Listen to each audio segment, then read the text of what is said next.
দেখি আজ টিউশন থেকে ফিরতে বড্ড লেট করে ফেলেছি।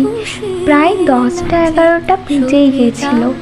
স্নান করতে আবার 1টা নাগাদ বেজে গেছিল। শ্যাম্পুও করে ফেলেছিলাম, ভাগ্যিস চুলটা শুকিয়ে গেল। রেডি হতে হতে আজ দুপুরের খাওয়াটা একেবারে স্কিপ করতে হলো। খাওয়ার জন্য তো হাতে একদমই টাইম ছিল না।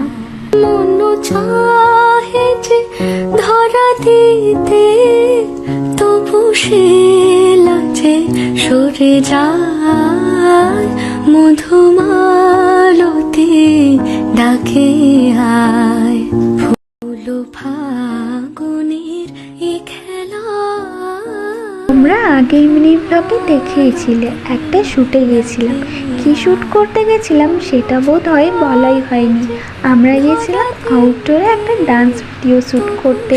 রেডি হয়েই যেখানে ভিডিও শ্যুট করতে গেলাম সেখানে পৌঁছেই দেখি তালা বন্ধ।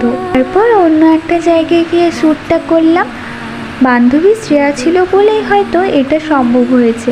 ডান্স ভিডিওটা একমাত্র ওর জন্যই সুন্দরভাবে করতে পেরেছি। বান্ধবীকে ধন্যবাদই বা কী দেবো, তোর জন্য অনেক অনেক ভালোবাসা।